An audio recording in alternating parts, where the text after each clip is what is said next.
starting with Vaush, who's a big Twitch I'm Vaush. streamer. He's got a big YouTube channel as well. He says, "You couldn't be more wrong. I love spirited debate in the free marketplace of ideas." He even provided his email and would love to have that conversation with you.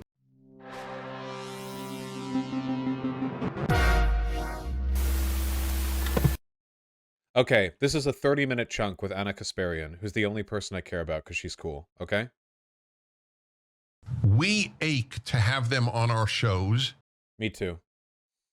We ache to debate them, but they won't debate us, and they won't come on our shows, and they won't have us on their shows. Reminder that Dennis Prager is a massive fucking... I even called him out on Twitter for this, and the PragerU account responded to me, and I never got a follow-up from that. I was literally like, with 10K likes or something in the response, I was like, yeah, I'll debate you.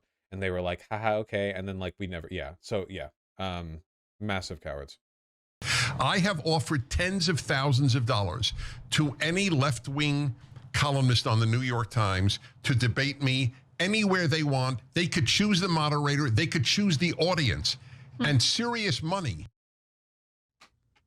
Joining us now is Dennis Prager, the man you just saw in that video. He's got kind of like a Mitch McConnell-esque turtle sort of thing going on, don't you think? He's like developing kind of like into the one of the like 3 archetypes of like the old white man that you can be, you know?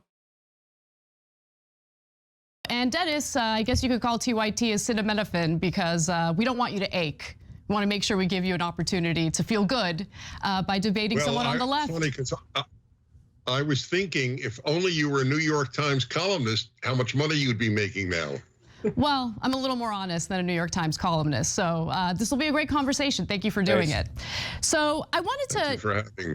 My pleasure. So I wanted to just kind of start off with, I guess, disagreeing with the notion that the left is afraid to have these kinds of discussions or debates. In fact, you had tweeted that video that we started this conversation with, and there were a lot of responses from prominent individuals on the left. I want to give you a few examples, starting with Vaush, who's a big Twitch streamer. He's got a big YouTube channel as well. He says, "You couldn't be more wrong.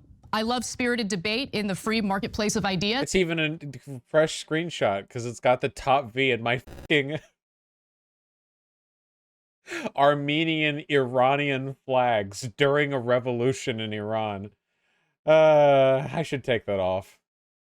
I added Iran like the day before the hijab protests started because of the Armenian situation. He even provided his email and would love to have that conversation with you. My good friend Ben Burgess. Thank you, Anna. Also responded. He's a great guy. He says, "Hi, Dennis. I'd be delighted to chat with you either on my show or you could host it through PragerU, or I'm sure Modern Day Debate or some other neutral platform would be happy to host it." And on multiple occasions, I noticed that Sam Seder would also love to debate you. So he responded in that tweet as well, saying available and adding, Tim Pool knows what lengths he would go to not even be on the same stage as me, right, Tim? So there's some drama with Tim Pool, but just wanted to let you know you don't have to ache anymore. There are lots of people on the left who want to debate you. Oh, I have no doubt that there are a lot of people on the left. The issue that I raised was people at the New York Times and people like you, for example. You pleasantly surprised me by doing this, to be perfectly honest. Total BS. Anna Kasparian would always be down. The right can't get away with this anymore. This, like, no one will debate us. Like, obviously lefties will debate you. Like, it's not 2016 anymore. Everything is different now. You can't keep pulling this shit. Yeah, he was not surprised. Everyone knows Anna Kasparian or Sam Seder or whoever else is willing to do debates. And by the way, I think proof of my theory is a piece that I read on some left-wing or progressive site just today about how angry many of your viewers are that you're having me on. Whereas I will tell you... Instant fucking goalpost shift. Oh, well, I was right. Yeah, a ton of people actually do want to debate me, and my claim that they don't was completely false. But of the millions and millions of people who watch your content, some of them don't like me, a fascist, and don't want to see my face on their preferred programs. So actually, I was right. I would get no such feedback from the right if I had a left-wing person on my show. Do you know how many right-wingers were mad at Tim Pool for having me on? So many that Tim Pool publicly tweeted to denounce them. They hated that I was on there because I looked good, and they knew it, and they didn't like that Tim Pool would have me on to make me look good. Yeah, they get real tetchy about that. They would be thrilled. So I still stand by my belief that in general, the people certainly in the higher echelons of the left don't want to debate. But it's probably not worth debating whether. What do you mean higher echelons of the? I don't know what that means. There are like Sam Cedar is huge. Anna Kasparian is huge. They're TYT people. Sam Cedar's over 1 million. So okay. There would be such a debate. I presume we're having one now. Yes, and yes. I'm glad we are. Well, look, the left isn't a monolith. There's a lot of disagreement on the left. There's certainly a lot of disagreement on things that I say on this show on various issues, even when it comes to crime. I'm sure you've noticed some of the backlash I've received in that regard as well. However, I will say there is a reason why the right wing tends to be more open to having these kinds of discussions and debates, and the left wing gets a little uneasy about it. And it's because there has been this prevalence of prominent figures who identify as the left, right, or on the left, who then later start to, cozy up to right-wing figures, and then it turns out that they completely move to the right wing because they're essentially paid to do it. They're used as tools by the right wing to essentially spew right-wing talking points while purporting to still be on the left. In fact, Dave Rubin's a great example of that. Dave Rubin used to work with us. Yeah, the biggest institutional factor working against us is the fact that there's institutional money in moving to the right, and there isn't to the left. You can get YouTube AdSense returns being on the right or the left. Lord knows I make plenty of money off what I do. But in terms of institutional backing, that's a right game.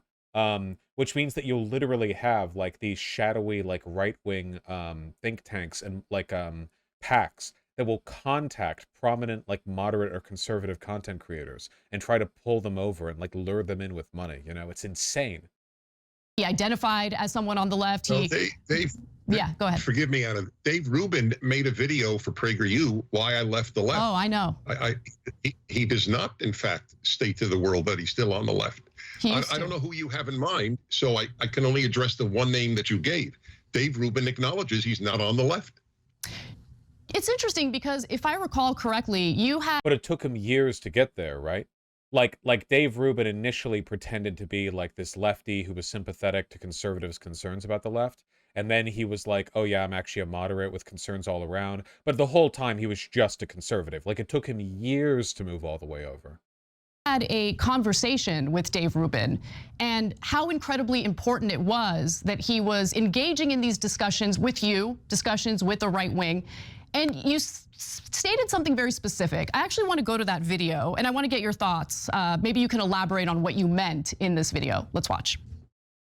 I am gay. I love mommy. I love milk. Big cummies.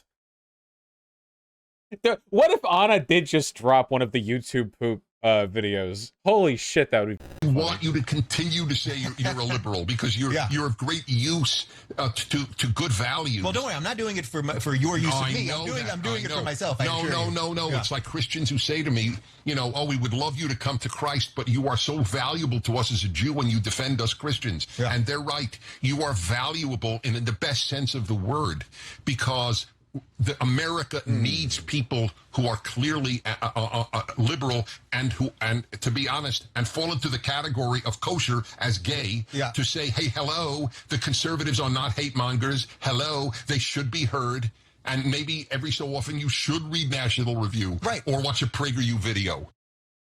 So, Mr. Prager, you can understand why members of the left would feel a little uneasy when these discussions take place, because usually it's a sign that someone on the left got lured in with some billionaire cash, like Dave Rubin did. Oh, okay. Well, that's an unfair statement. I don't accuse people on the left of having their positions because of money.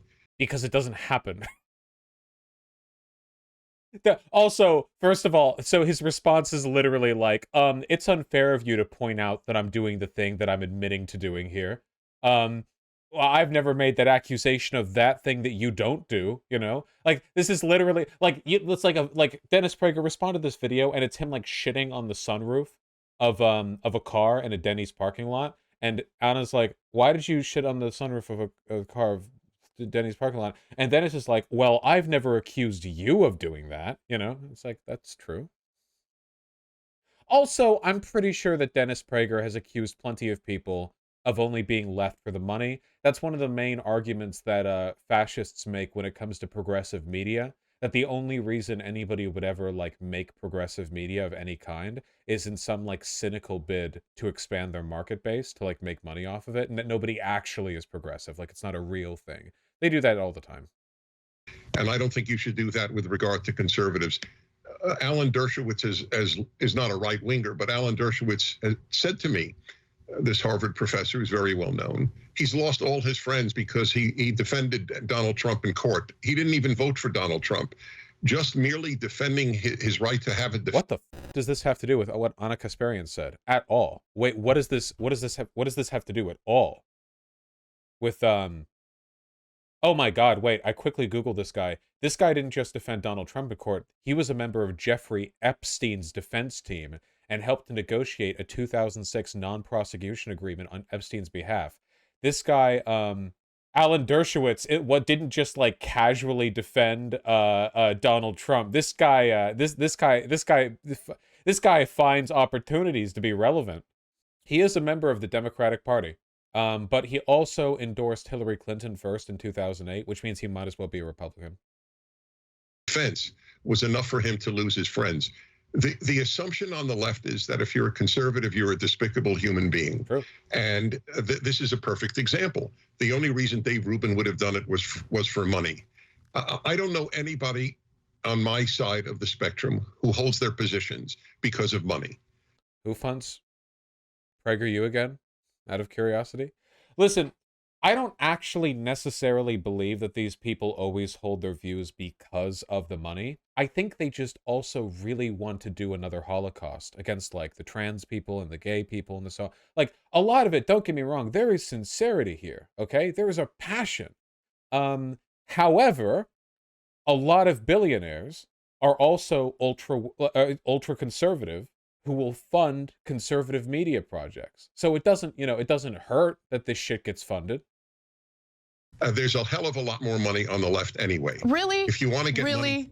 How is PragerU funded? See, right there, right there. Well, I don't accuse people on the left of doing it for the money. And then at the end of that, he's like, oh, there's a lot more money on the left anyway, which is, of course, completely wrong. Sadly, Soros does not actually cash checks to just support left-leaning left-leaning content creators. He doesn't actually do that because Soros, as it turns out, is a moderately progressive liberal and not the, you know, like a radical leftist. Washington Post. How is PragerU funded? Washington Post by people on the internet and by wealthy donors.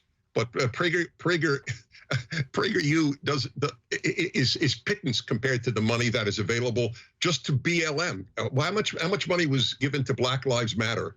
Nobody cares about the BLM org, for one, and for two, it was given as part of protest funds. And for three, what does that even mean? It wasn't a media org.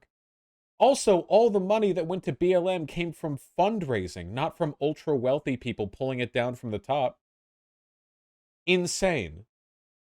Not by billionaire donors. They certainly received quite a bit of money from individuals who wanted to donate to that cause. Okay. But if you think there's a lot of money on the left, I mean, you would be mistaken. Was Dennis Prager about to try to argue that the BLM org was actually getting like back alley donos from ultra wealthy people, and then he just sort of petered off there, realizing that was not a statement he could probably defend?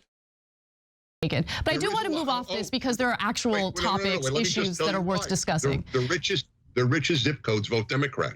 Mm-hmm. The wealth today in America. This is not true. There are plenty of studies showing that being wealthy makes it more likely that you vote Republican.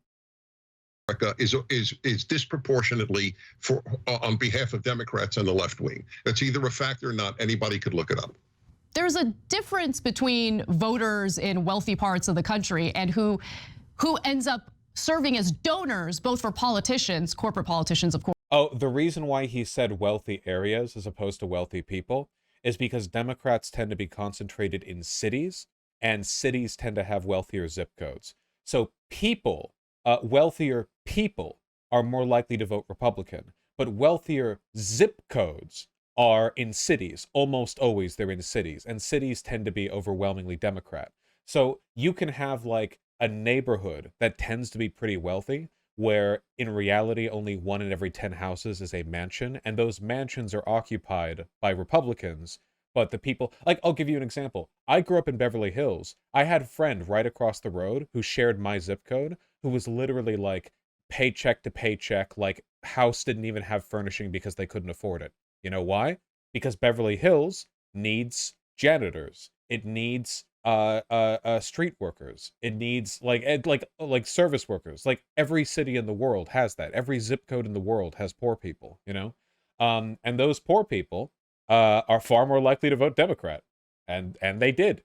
And, you know, Beverly Hills as a group, as a whole, voted Republican. And for right-wing media. If you think left-wing media has major billionaire donors, again, you'd sadly be mistaken. But the information regarding PragerU, which, by the way, you're listed as an organization that's tax-exempt, correct? And you're not supposed to be talking about political issues. But last time I checked, PragerU talks about a lot of political issues. Well, then you haven't checked in a long time. For example, we never did a single video on Donald Trump. And that's not exactly. He's actually gonna try.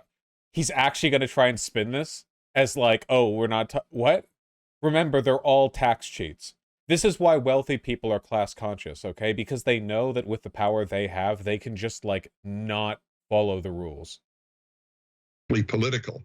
We just did we put out a video a week, so we have 500 videos out about, and we just put out one on Millard Fillmore. If you consider that political, riveting. Most people never heard of it. We're doing every single president. Many of our videos probably. I think presidents are actually pretty political, right? That's probably like a political topic, right? Take a look at most popular PragerU videos. Left or liberal, progressive income tax, why I left the left, immigrants don't support what you fled, how's socialism doing in Venezuela, capitalism versus socialism, a very apolitical video. You know, not political, actually. Where do you want to live? Red state or blue state? Not politics. An inconvenient truth about the Democrat Party, but not political. Probably at least half are purely educational. So to tell you about every president, for example, Democrat or Republican, by some noted historian, it's a caricature of PragerU. For you to say that we are largely political. PragerU describes itself as conservative. Like it's a conservative take, which by the nature of it being conservative is political. Yeah. But listen, it is what it is. I do want to move on to other issues because there are actually. I could love Anna, dude. Holy shit, she's just like she's just like dragging him like by the back of the hair through like a cactus patch right now. Jesus Christ. Political issues that you're here to discuss. You can't make a point and then not be responsive. Okay. She can actually. Yes, you can be conservative, for example, socially, and not specifically. Politically generally means vote Republican. We don't tell people to vote anyway in any direction. But yes, we do believe that America is the finest country ever founded. If that makes us. So obviously, like the idea that you can't be political means you literally just can't directly. To be fair, this is the same shit that churches get away with, right? Like American churches are tax exempt on the condition that they not be like political, but like a ton of churches in America are openly radically conservative. The honest truth is that none of this should be tax exempt at all. I don't even think it should be possible to be tax exempt unless you're like a charity or some shit. I think it seems like every time I hear about a tax exemption, like ever, it's just like wealthy people turning the screws on a system. There are very few cases where I'd be in favor of it.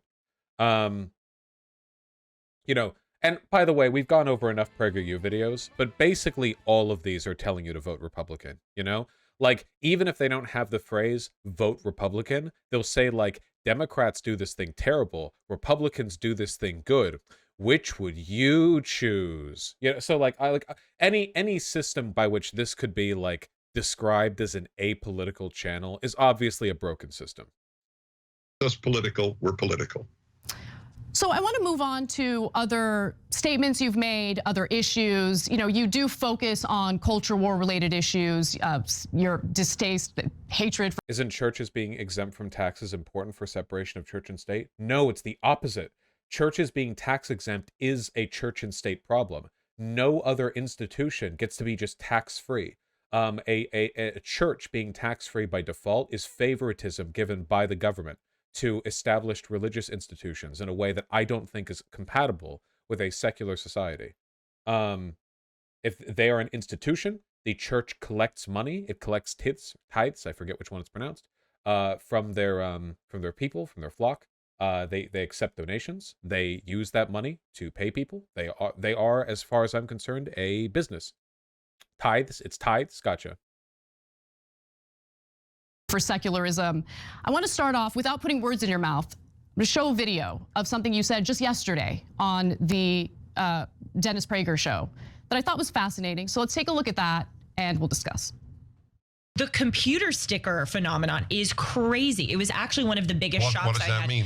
What does that mean? On your computer right here, people, instead of just having a blank back, I see. they would send messages. Yes. It would either be... And what was the common message? I heart women, or just the female sign, you know, the circle and the arrow. I heart women on a woman's computer? Yes. All of this.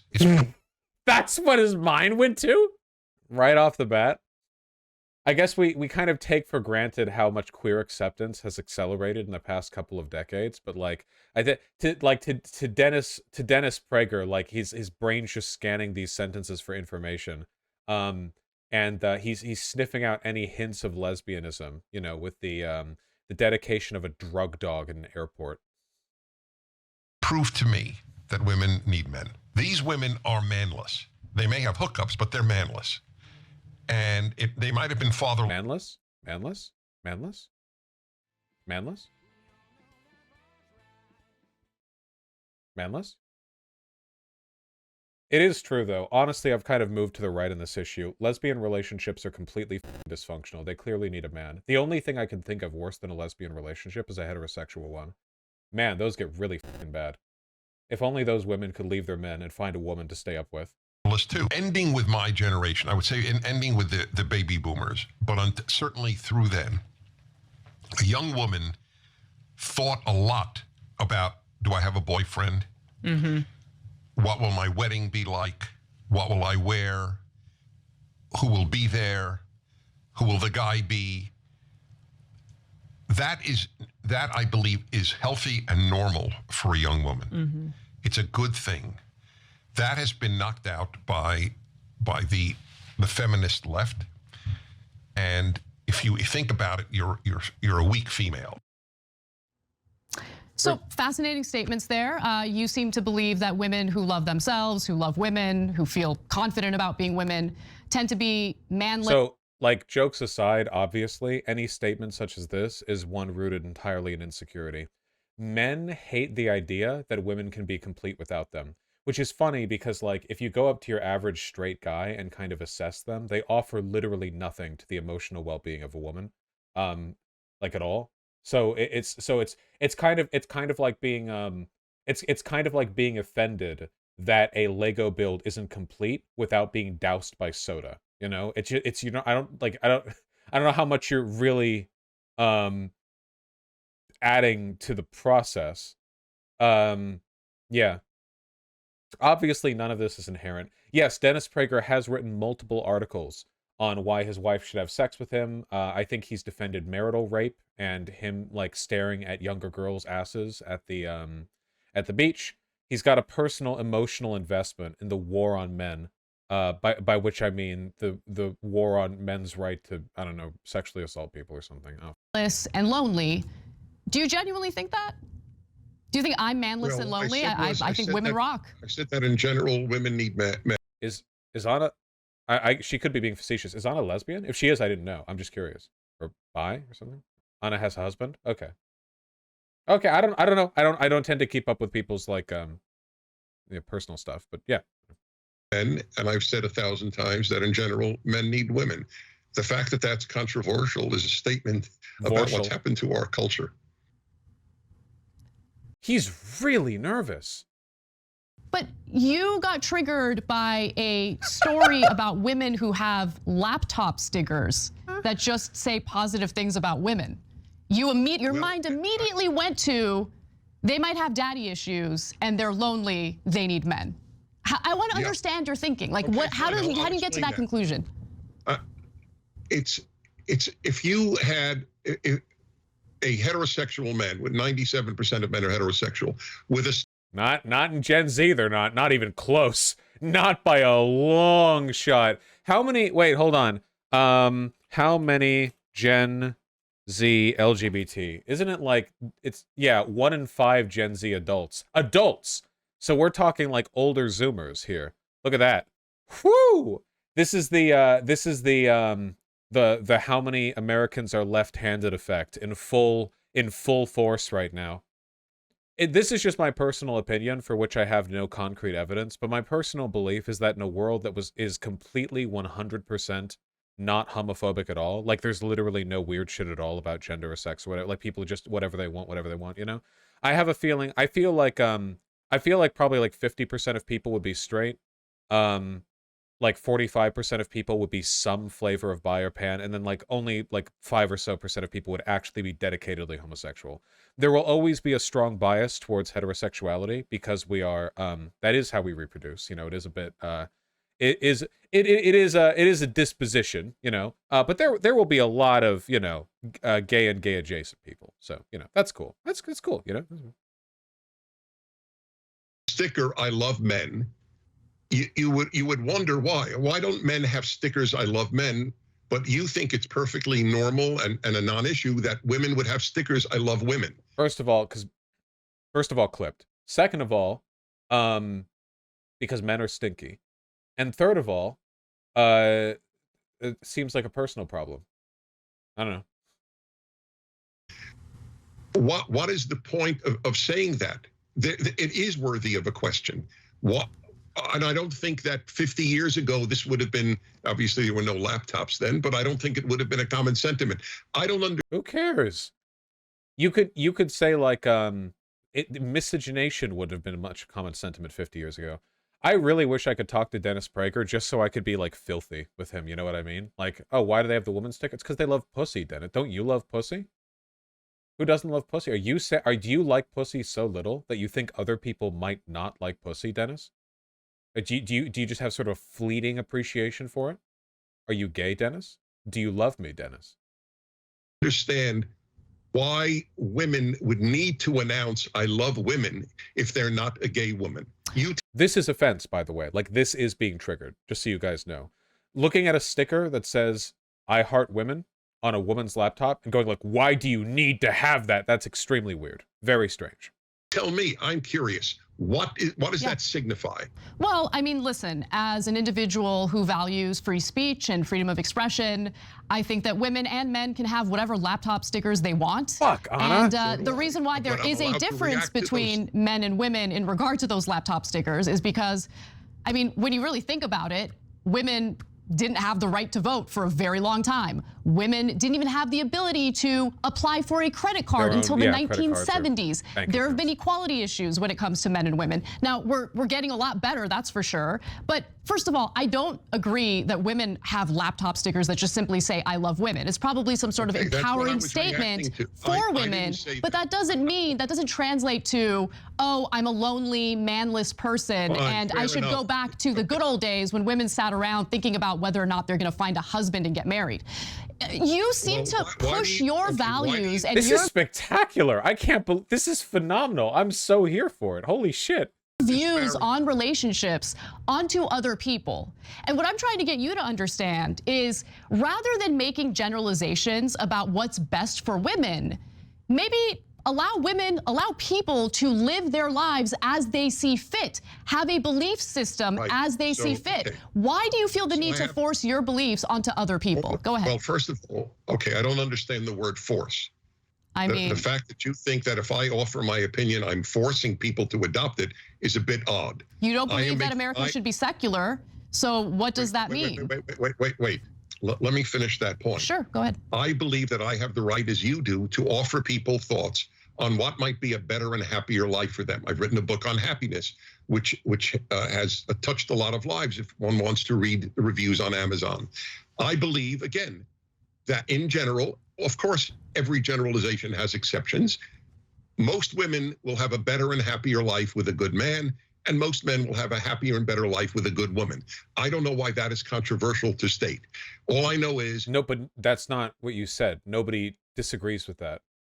Most people are heterosexual, so most people would be happy with a good person who they're attracted to, of course, obviously. Moving the goalposts. He really is a fucking coward. Maybe he's getting a very, very brief, very violent reminder why he probably shouldn't, like, poke the hornet's nest when it comes to the setting up debates business. Anna is framing this conversation perfectly, by the way. The thing that I like most about the way she's talking over him is that she doesn't even come across as that, like, angry or emotional. It just comes across as the same kind of, like, patronizing talking down to that people like Dennis Prager jerk off imagining doing to women. You know what I mean?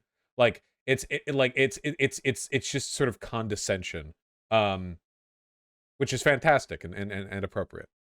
That having adopted the view that career is more important than marriage has led to more depressed women than anything that preceded it. There are more young women today depressed than at any time in American history. This is in the New York Times. This is not from a right-wing source. I think feminism has made women more miserable than happy. So I'm going to address that in just a second. But so again, this is a complete goalpost shift. None of this has to do with his original statements. Now he's essentially saying, oh, well, I just think that people shouldn't be lonely. You know, yeah, no, not the original statement was being addressed here. I want to address what you said prior to that very quickly. So listen, I don't have a problem with someone saying women are likely to be happier in life if they find a partner to share their life with. I don't think that that's a controversial statement. What is controversial is you seeming to imply that feeling confident or supportive toward women and being happy, single or in a relationship, that it's mutually exclusive. Like, you can't be supportive of women and have a happy life. Like, the weird connection that you tried to make there makes no sense. What was the final thing that you said? Are we speaking about what? Oh, this clip show? Okay. Well, he probably wouldn't have had a very good response to that anyway. So, you know, the depression among women in today's time. Oh, that's there a was great a cut. point. And you know what? That's right. There's actually increasing rates of depression and anxiety among men and women. I think that's important to point out. And you are concluding that it's because of, I guess, the breakdown of the traditional family, is people who remain single. I think that the belief that many young women have that if they find a man, that's a great thing, but the thing that will really bring them joy in life is career has misled massive numbers of women. I don't think women even believe that. I think the thing that women want is some degree of financial autonomy. I don't think I've ever heard a woman say, like, yeah, I don't really care about a relationship. I just care about finding, like, you know, like a really good career. I think the problem is that this is a class issue. People are upset and depressed because a lot of the stuff that was available to previous generations is no longer available to them. Finding a house to buy, that's a fucking joke. Sure, maybe if you go out into, like, the Midwest or something where there are no jobs at all, the minimum wage is $7 an hour, and you hate every single one of your neighbors, like, okay, sure, go for it. Go to a place where the local population gets reset every 5 days due to fentanyl overdoses, and you know, yeah, you can buy a house. Stable career with some kind of like job security doesn't exist anymore. It's just really not a thing. We got gig economy bullshit now. So, like, yeah, people, like, and this leads to loneliness. Because, like, our society is atomized, our economy is atomized, and people don't have the money to do stuff. Guys, going out on dates is fucking expensive, okay? I got, like, sad the other day because I went on a Tinder date, and I had, like, a basic evening, which was went out for drinks, had a meal, you know, whatever. And then it was like at the end of the night, it was like $150. And I'm fine, but I just realized, like, I'm really fucking glad I got this streamer job right out of college, because if I didn't, I literally would not be able to afford, like,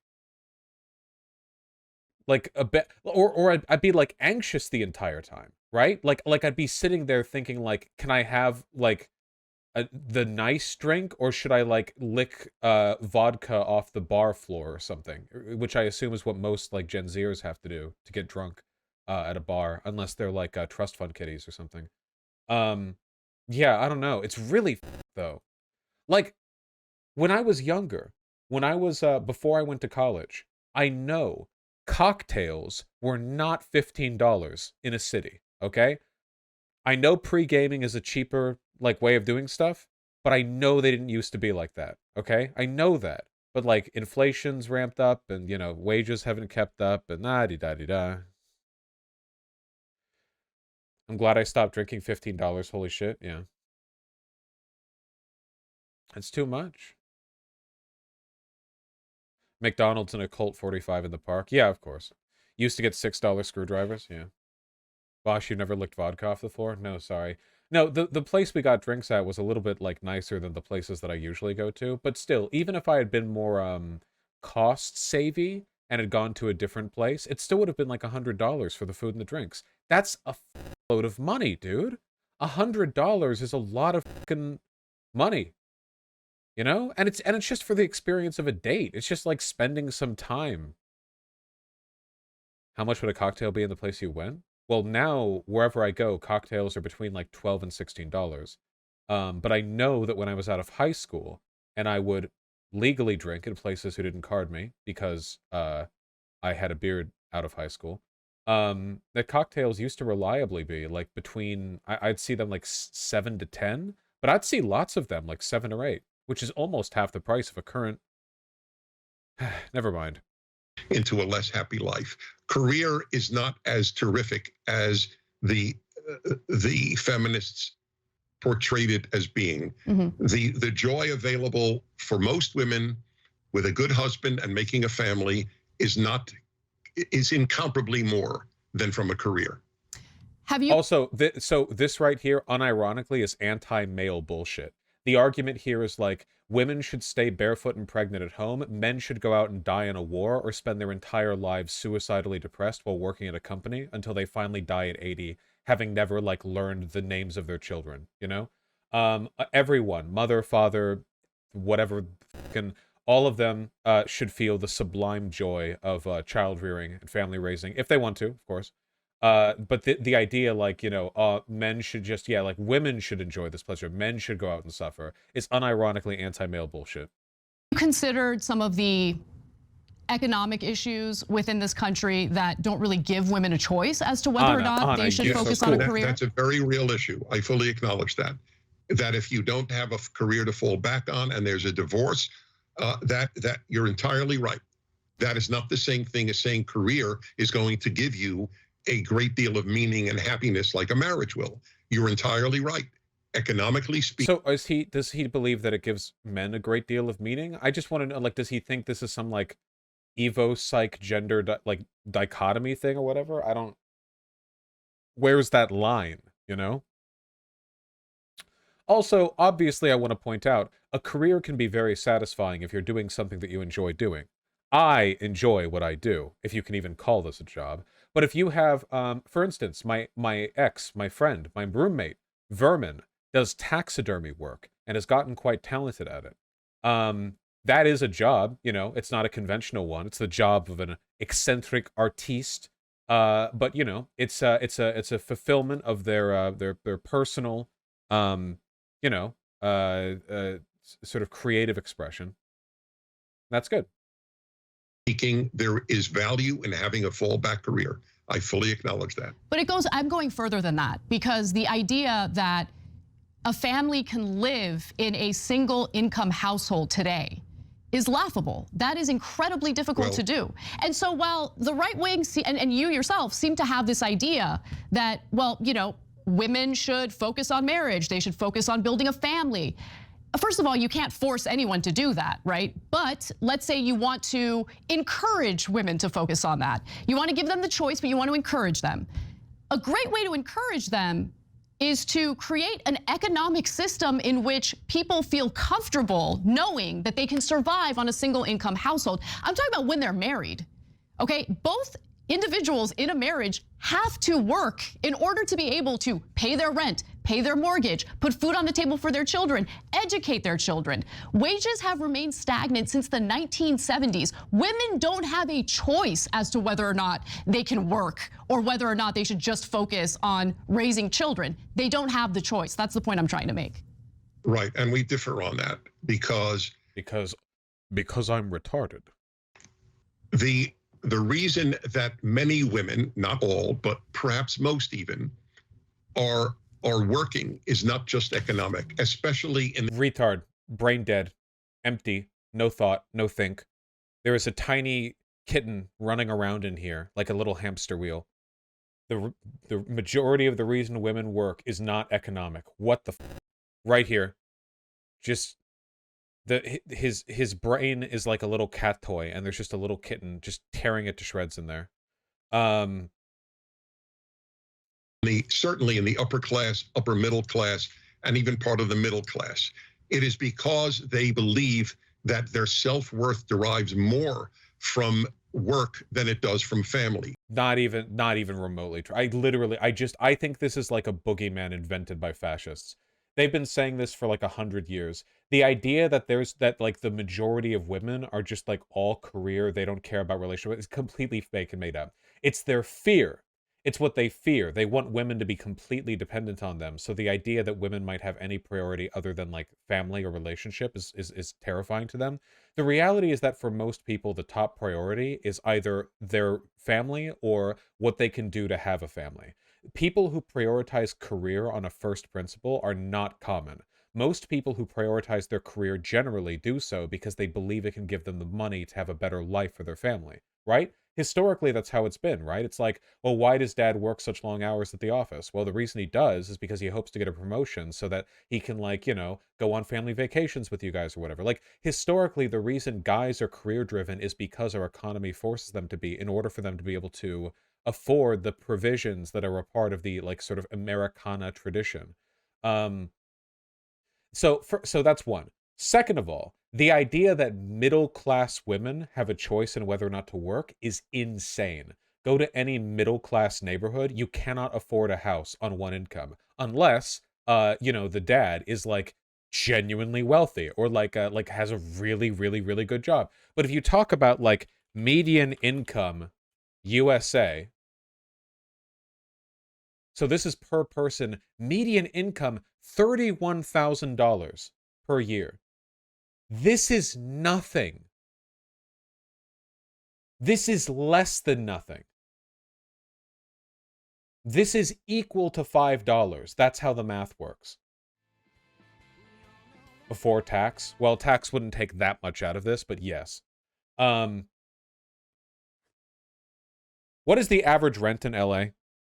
And before you do this, oh, just move thing, please do keep in mind that Los Angeles has millions of people, and if all the poor people moved out of LA, there would literally be no one to do the jobs that poor people do, and the city would collapse. You can't, like, and people are like, well, why don't these cities that require an enormous amount of labor and infrastructural upkeep simply just vacate their poor population? I'm sure San Francisco can exist entirely with its software coders. Yeah, oh yeah, I'm sure. The average rent for an apartment in Los Angeles is $2,734, which, if you extrapolate that out to 12 months a year, is about this income. Congrats, you spend 100% of your income on rent. Obviously, the median income in the in Los Angeles is going to be higher than the median income in the US. So maybe if I look median income Los Angeles, it'll be quite a bit higher, I imagine. Nope. It was lower. Never mind. Okay, so if you take the average rent cost in Los Angeles and the average median income in Los Angeles, you have the average person, sort of the perfectly spherical, no friction human being in Los Angeles, spends more than 100% of their money on rent. No taxes paid, assume nothing else, no eating, no utilities, just, yeah. The idea, I'm looking at the medians right now. The idea that women are choosing to work because they want to be the She-Hulk girl boss is insane. Insane. If a girl got up in a high school or college class, let's say a professor or a teacher said, so would the mean be a better predictor? Nah, mean gets skewed by the outliers. Median's generally what people use when trying to get like a general look. Keep in mind, the average LA resident does not literally pay more than 100% on rent, because that's not possible. That's more than 100% of the money they have. Though we do live in a credit economy. I'm just trying to point out that like we do not live in an environment where like middle class women are just flippantly deciding to get jobs for the funsies.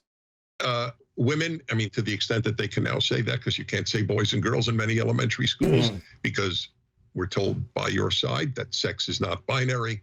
But let's say they say, we'd like the women in this class, please stand up and tell us what your vision for your life is. If a girl got up in a college class and said, you know, to be honest, my greatest hope in life is for a good marriage and to make a family, she would be regarded as almost a freak. Would she? I mean, what is that based on? Yes, what evidence do you have to back? Okay, first of all, the answer is none, Anna. Second of all, I think a lot of people would find that kind of cute. Third of all, I think that the curiosity then would be why she's in college.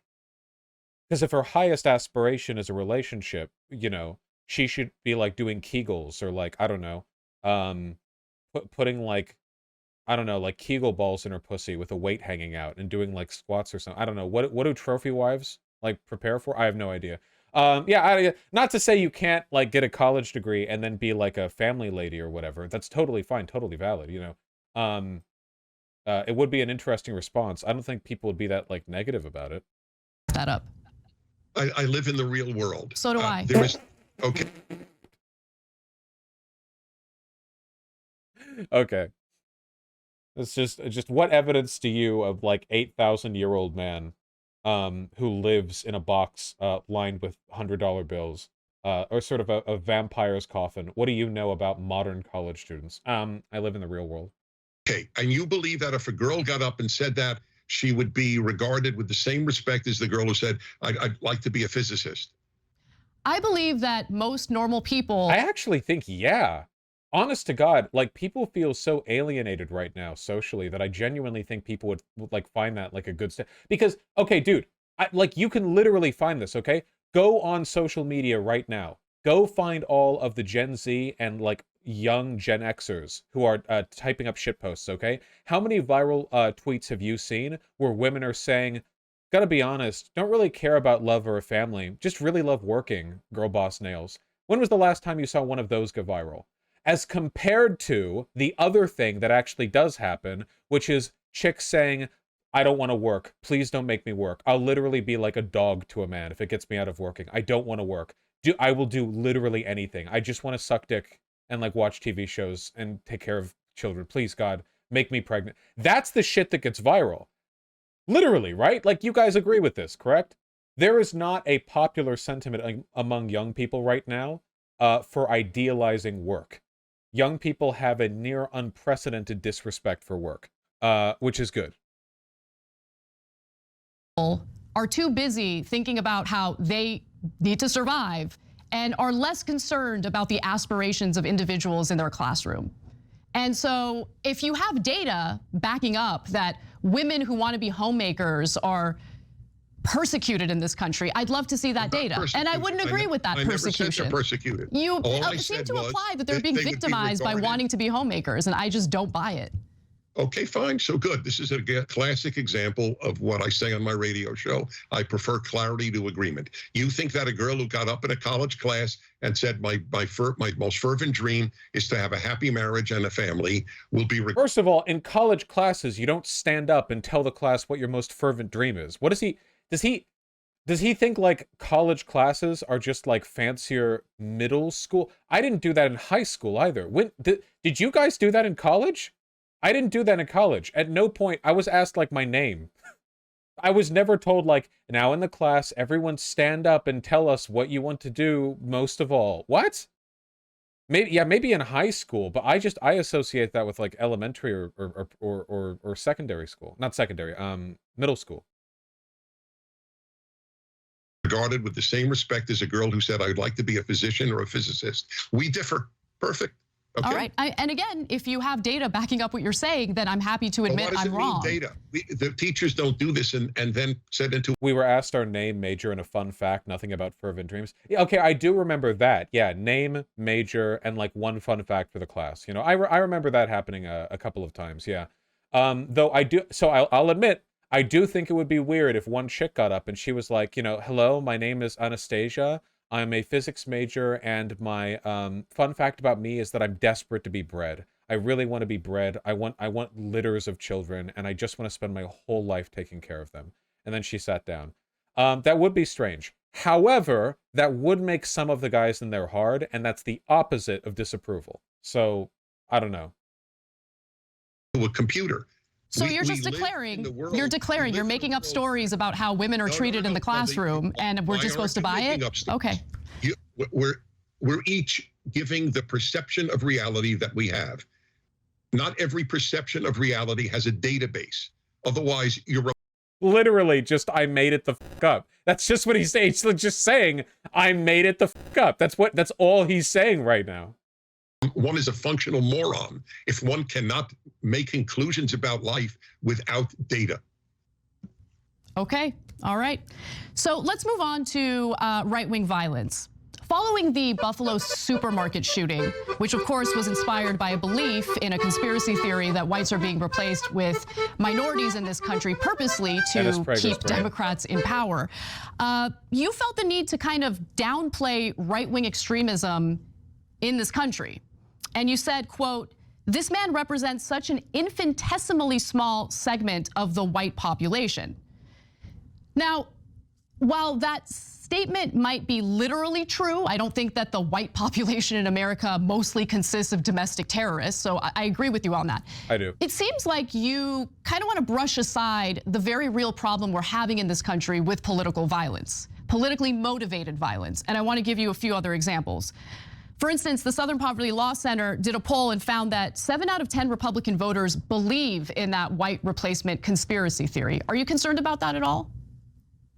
The thing that really bothers me about the methodology of that particular study, along with many others that I've seen in its direction, is that it's really, sometimes they're a bit unclear with the language. So if you believe that more non-white people are entering the country through immigration, and that's making white people a smaller proportion of the population, that's true. That's empirically the case, right? That's not a conspiracy theory. That's just what's happening, you know?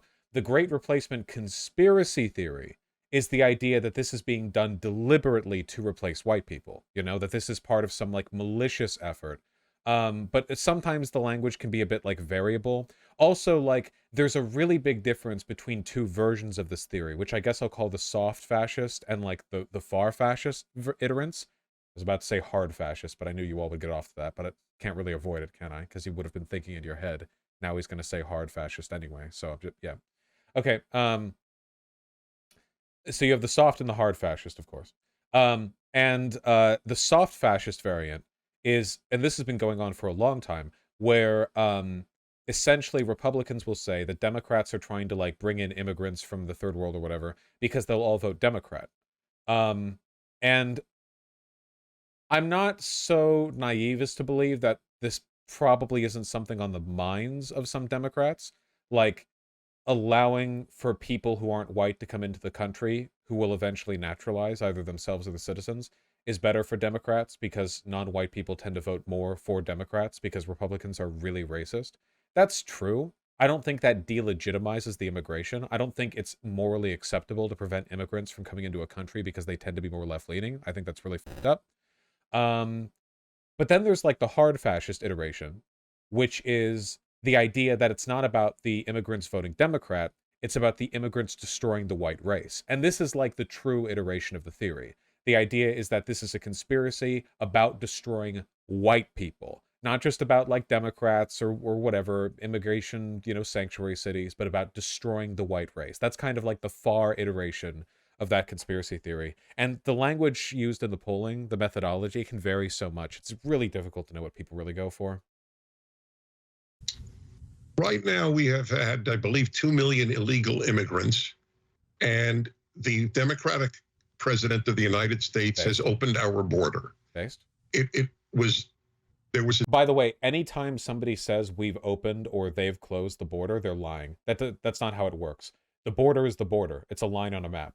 Biden is following the procedure that we have for allowing migrants to declare asylum. You know, he's following international law.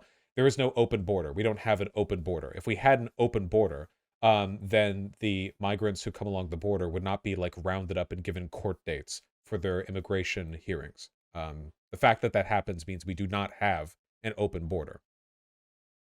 attempt to close the border to illegal immigration. So I will ask you, and I mean this not even as a challenge, I'm curious, why do you think people on the left want millions of people to come in legally or illegally? Would it be accurate to assume that when people like Prager and others say illegal immigrants, they're lumping in asylum seekers? Yeah, of course. They always have. Trump violated international law by denying asylum seekers the ability to declare their asylum status at an acceptable port of entry and go through the whole legal process.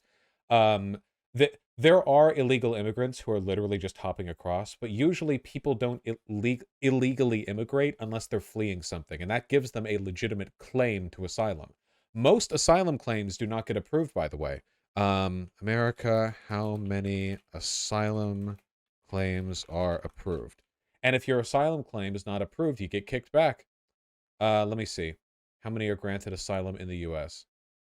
In 2019, only 46,000 people were granted asylum.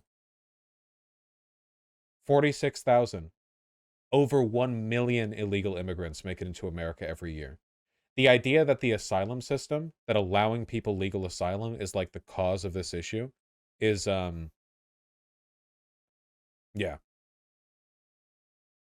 3/4 of asylum claims are granted protection at initial decision stage. 76% made in the year of June 2022 have been granted protection.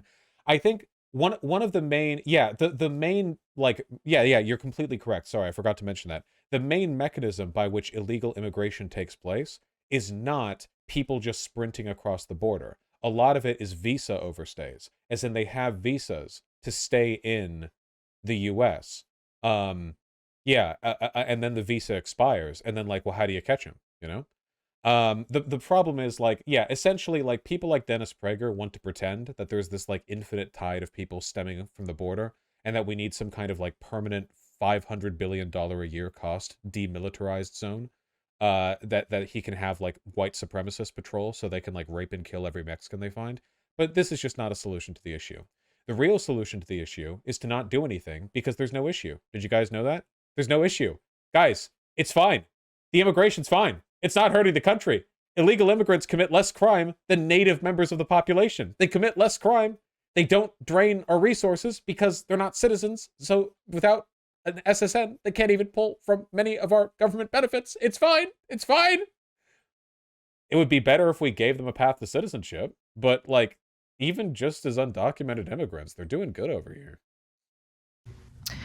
Well, let's first discuss the inaccuracies in your statement. Number one, there are legal means to immigrate into the United States. So, for instance, the asylum seekers who are being used as political pawns by people like Texas Governor Greg Abbott, I'm not done, or Florida's Governor Ron DeSantis, they came into this country seeking asylum, meaning they are here legally, and they are awaiting a federal judge, an immigration judge, to make a decision about their asylum status. Okay, so the idea that the border is open and people are just pouring in illegally is inaccurate. Yes, no, it is accurate. No, it's inaccurate. Good. So this is a perfect example of where we differ, and there's no reconciling. Either you're— Of course there's not, because you're just, it's delusional. Like, it's like arguing with like a schizophrenic who's telling you that there's a ghost in front of them. Like, yes, I know there's no reconciling. That's your fault, not mine.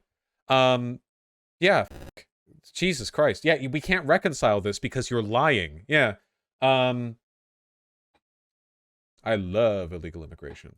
I've talked about this before, but have you guys heard me do you remember me mentioning Durkheim and Durkheim's perspectives on legality?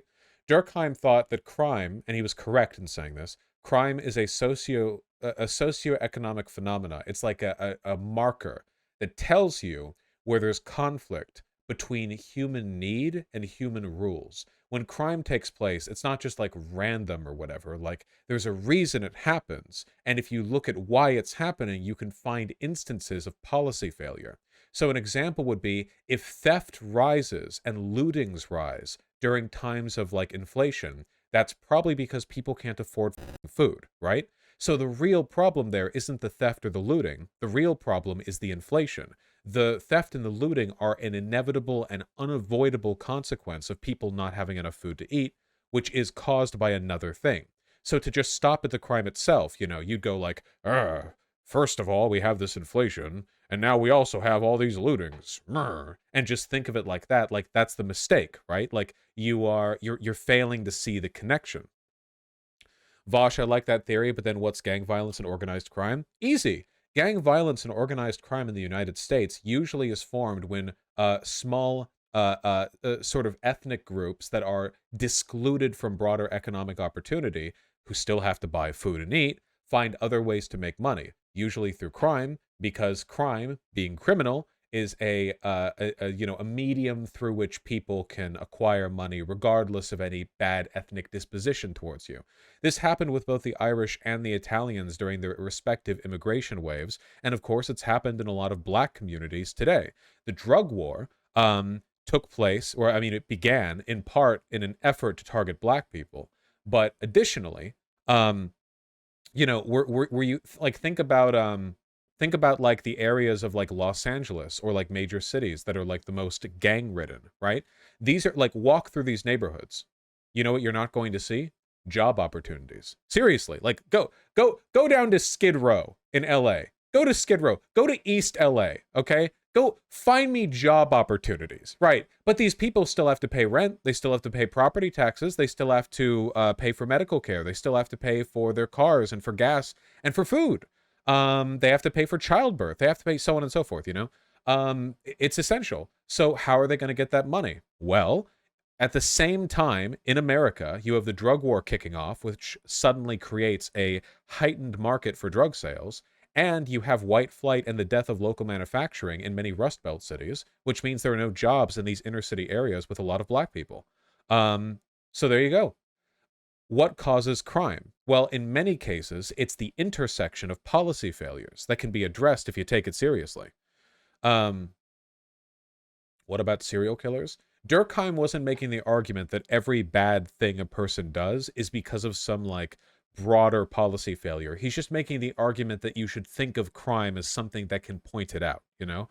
Like, even in a perfect society without policy failures, you would still have, like, rapes or murders happen. But you don't look... Like, the point is to look at trends. The point is to look at broader patterns and to see what you can learn from that by thinking of them as being the products of broader socioeconomic forces.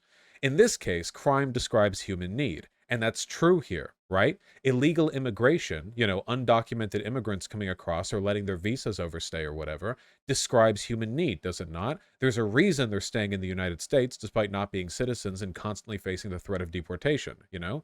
It's not just for the funsies. It's being done for a reason. Or right or I'm right. Either millions are coming in illegally, but whom you are calling legal because they're all seeking asylum. Do I hear you correctly? We have a system. That is literally how international law works. Yes, if a person enters the country to seek asylum, then they have the right to declare that at a port of entry. That is literally how that works. That is true. Yep, that is correct. Yep. The problem that we have, I think, is the system doesn't work that well for our southern border. Because the problem is, like, the idea is that if you are an asylum seeker, you should be able to declare that at a port of entry, right? And that makes a lot of sense if you're in, like, Europe or something, where between all these countries, there are extremely well-traveled roads. Like, all of these connections between, like, EU countries, if you travel between them, or, like, what, like, these are all countries, they're right next to each other. We have, like, very developed infrastructure, you know. It's relatively easy to get, like, to find a checkpoint, if that makes sense. Like, it's you know, it's perceivable. And obviously, if you're at a dock, you're at a port of entry, you know. The problem is that the US-Mexican border is like 3,000 miles of wasteland. I mean, not entirely, but like kind of, you know? A ton of this border is like very dangerously underdeveloped. No, Vitivus, I know you don't have to declare asylum to go between EU countries. I just mean like all those countries together, like next to each other. It's easier to find a yeah, you get me. Yeah, wait, can we get the satellite map? Johnson, give me the satellite map. Yep. All right, lads. Let me hit you with it, okay? This area, not actually a fun hike if you're with your family. Here's the thing, okay? This is the Great Wasteland. First, you have to make it to the border. And after that, you know, so here's the thing. You're working with limited info, okay? So you got to make it across. So you have to, first of all, not die of dehydration. We do find skeletons out here, like pretty often. You also have to not encounter one of the many state or county protected white supremacist border guards, either militias or state orchestrated. Because even though you have an international right to declare asylum, these militias don't care about your rights because you're brown. They'll whip you back into Mexico. They'll shoot you. They'll take you to jail. You know, these fucking deputized Minutemen are running around on horseback looking for some Mexicans to wrangle up. You know, yeehaw. So you got to avoid them. And you know, you also know that the U.S. is really keen on violating international law when it comes to asylum seekers. So you probably don't want to just beeline for a city either, especially since cities tend to be, you guessed it, being surrounded by extremely racist cops, you know? So the problem is that all the places where undocumented immigrants would declare asylum are also the places that are being guarded by Americans who don't care about that legal right of theirs, if that makes any sense. Can immigrants declare asylum at a border crossing? So legally, you declare asylum at a port of entry. I think this includes like an embassy, a police station, I think counts. There are a number of institutions you can do it at, but a border crossing isn't one of them. I'm pretty sure that a border crossing needs to have some kind of additional legal designation for it to be a viable place to declare asylum, and not all the border crossings are, and even the ones that are don't always respect that rule, if that makes any sense.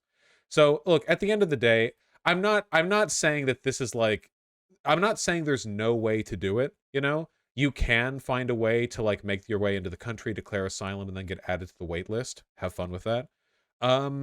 You know, if you don't encounter people who will just like blatantly ignore your legal rights, it's a whole thing. It's a whole thing. It's a whole thing.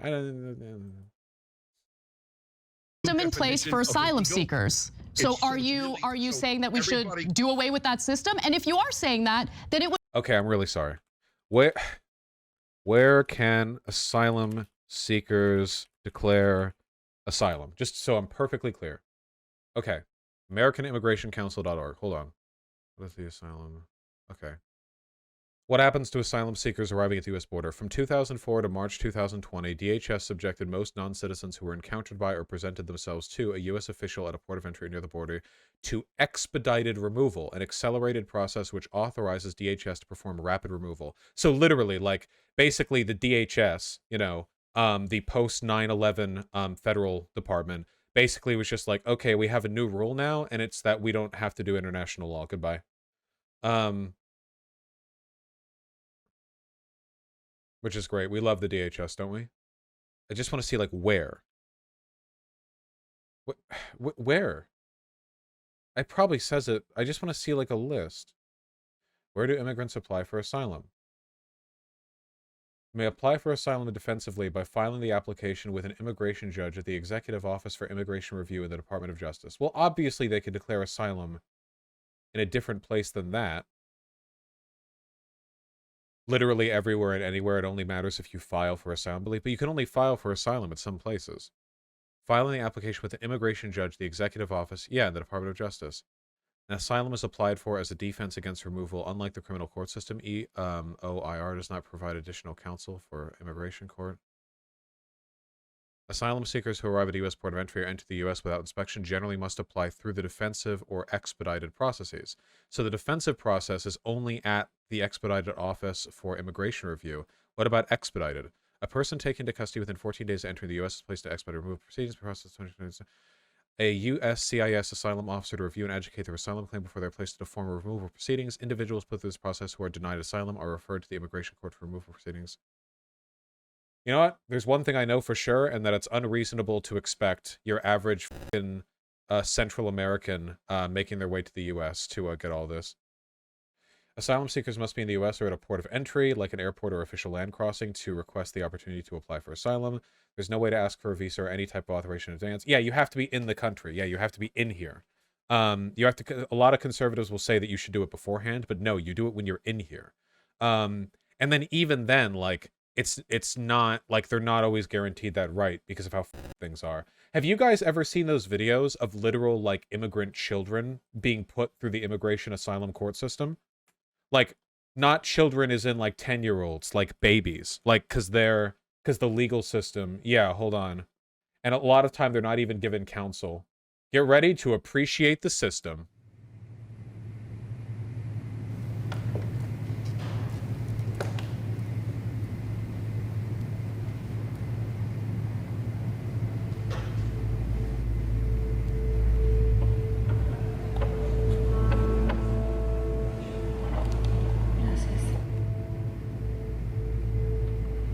Good morning, ladies and gentlemen. I am Immigration Judge William Soffer, sitting in the Immigration Court in Portland, Oregon. These are removal proceedings in the matter of Lisa Gonzalez. The respondent is present in court, but without an attorney.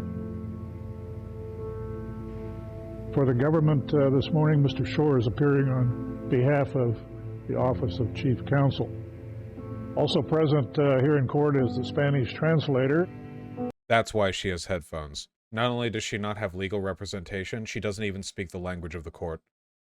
What do you think the odds are of you successfully defending an asylum claim in a language you don't know, in a court whose laws you're unaware of? Now, to the respondent, do you speak and understand Spanish? Sí. Do you want this hearing conducted in Spanish? Sí.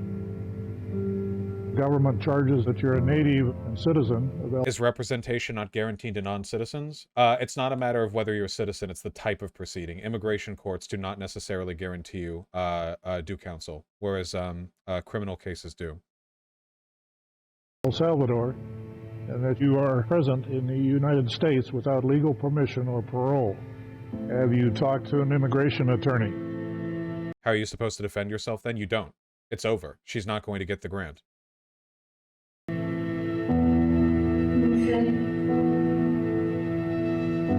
Do you have an attorney?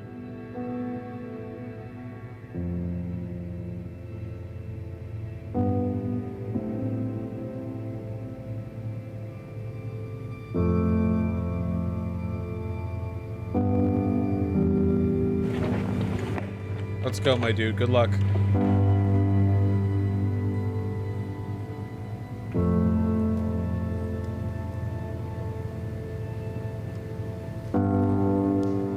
Are you a little nervous this morning? See? Do you understand what these proceedings here in court are all about? You know what a lawyer is? No? Do you have a lawyer? No? I know the impulse here is to hate the judge, but unfortunately there's literally nothing the judge can do. He, you know, as an officer of the court, he has to follow the rules. That's like he literally has to. You know, even if he's like deferential, like the judge probably killed himself after this. Wrong, he can refuse to take the case. Doesn't that just kick them to another person though? If they refuse to take the case, wouldn't it just yeah, it would just go to another person. And even if he I think the concern would be that if the judge just like let everyone in, like if the judge was just like, okay, you go in, like these outcomes could be appealed, couldn't they? Like, or like there could be like an investigation if they felt like the judge was just like letting like with an open door all the immigrants in, all the asylum seekers. And then he would end up getting like ousted. He would lose his seat. They might even relook at the asylum grants that he gave. Like they might even retroactively revoke them. I don't know if they can do that for immigration cases, but sometimes when judges are found to be acting in bad faith, they can like review the cases, and these people would go to court a second time, and we would have the headphone baby case again. So yeah, I don't know if there's anything the judge can do at all. I'm pretty sure this is a reenactment based on real transcripts. Yeah, I think that's, because of course this is like dramatized, but this literally happens. There is actual court footage. And I think these are real, this is from the Unaccompanied documentary. She could probably figure, what it's about. So literal 5-year-olds have to go to court? Yeah. Or younger, yeah. That's it. If they are seeking asylum, which every individual member of a family seeking asylum, anyone, no matter their age, they're all seeking asylum. They would all be immigrants, and therefore they all seek asylum, so they all get their court dates.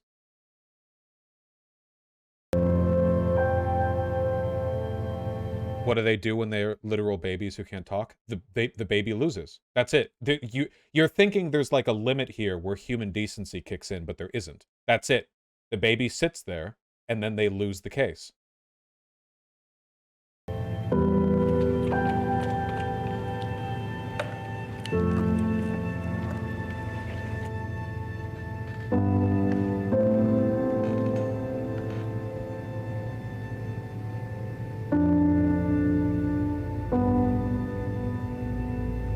Sophia, good morning. Are you a little nervous this morning? See? You know what a lawyer is? No. I refuse to believe this is real. I know they don't let cameras in that often. Here's an ACLU video right here. Literally, here's ACLU. Elmo, what country are you from? I'm from Red Country.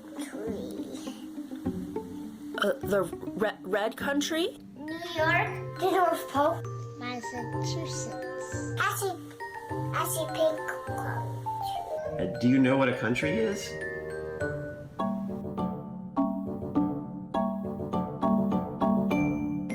There you go. Tens of thousands of children with no legal representation.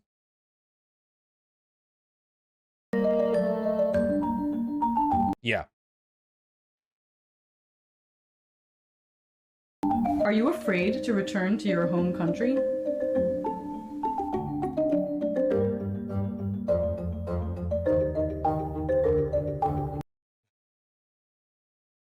A senior Justice Department immigration judge told the ACLU, "I've taught immigration law literally to 3- and 4-year-olds. They get it. The system works." I've never heard such a stupid thing from a judge or anybody else. I'm hearing some conflicting responses here. Do you have any evidence that you were born in Israel? I don't know.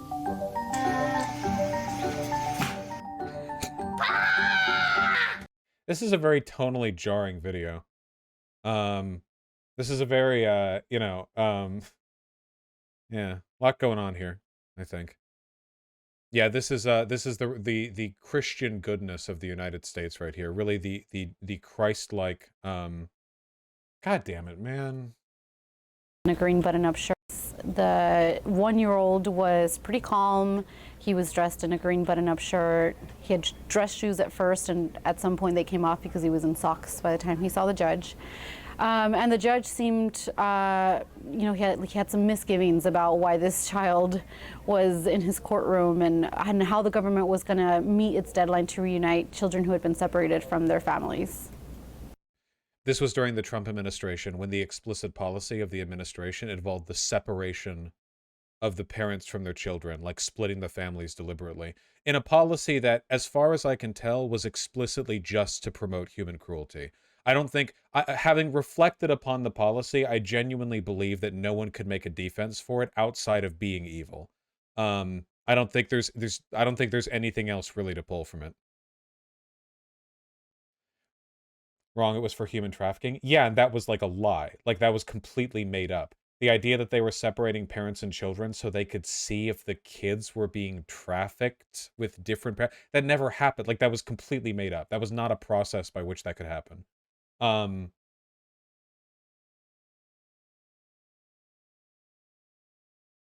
The attorney representing the boy asked the judge to grant him a voluntary departure, which allows the government to fly the child back to Honduras, where he's from, to be reunited. Kelly admitted it was to deter on live TV. Yeah, that was the real reason. It was like by throwing children in concentration camps, you're deterring immigrants. It's like, hey, if you get up here with your family, like, we'll separate you. You'll never see your children again, and they're going to rot in like a pit in the ground. Like, that's it. Like, yeah.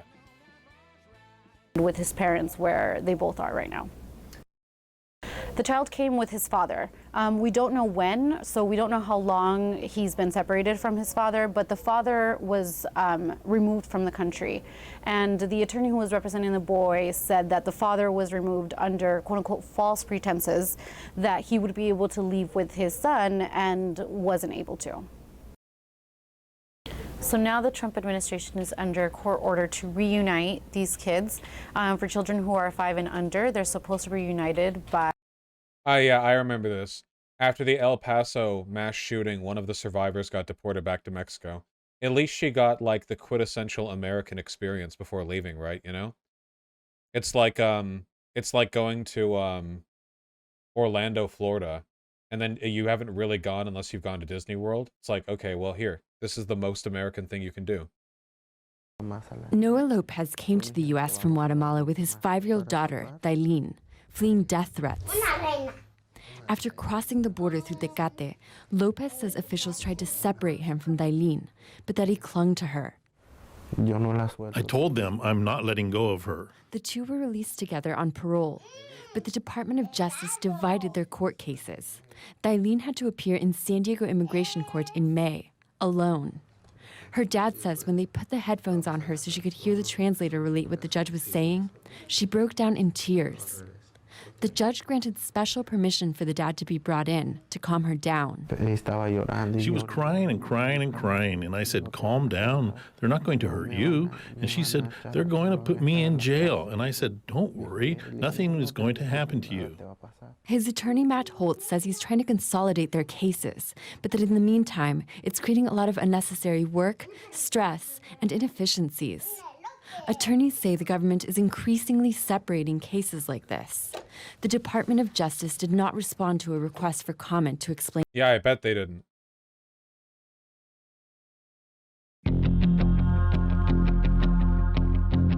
If you don't have a toothbrush, if you don't have soap, if you don't have a blanket, it's not safe and sanitary. Well, wouldn't it? Why do they split the cases? For more human suffering. It literally doubles the work of the federal government and costs the taxpayer more, but it's okay because brown people are suffering. Literally, splitting the cases, trying an entire family, because you would never, like, accept a migrant claim for a parent but not a kid, or a kid but not a parent. Like, you would obviously take them together. There's no reason to split the case at all. It's just cruelty. We're paying thousands of extra dollars per case so that they're more miserable. Everybody agree to that?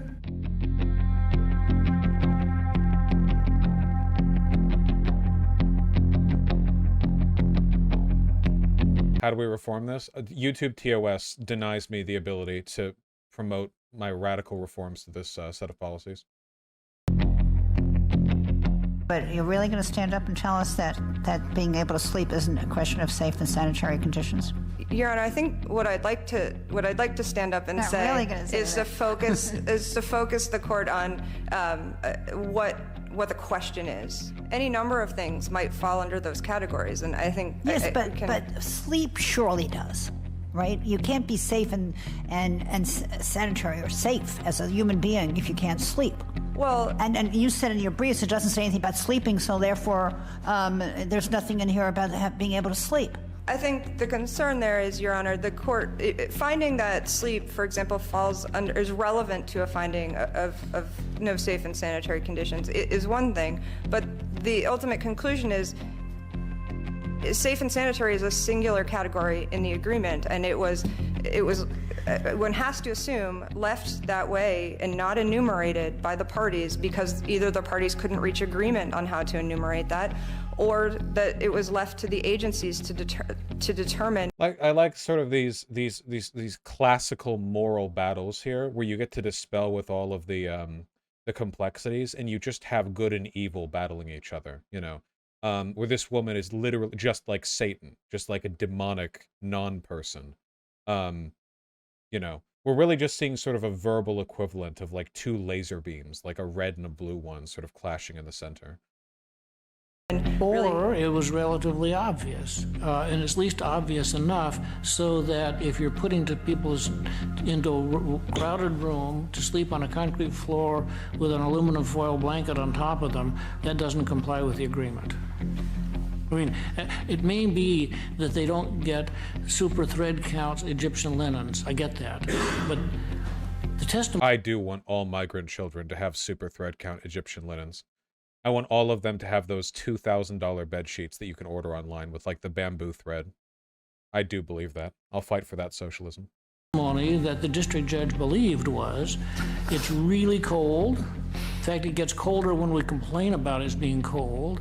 We're supposed to sleep crowded with the lights on all night long, and all you do put us on is the concrete floor with an aluminum blanket. I mean, I understand it's some. Do you think DeSantis jerks himself onto clips like this? It should always be remembered that as much as we like scoff at like sort I guess the indignity of it, a lot of conservatives like literally just the fact that they have the power to use the law to inflict suffering on non-white people, that is like actually a source of rhapsodious pleasure for them. Yeah, there's sometimes there's really nothing more complicated to it, you know?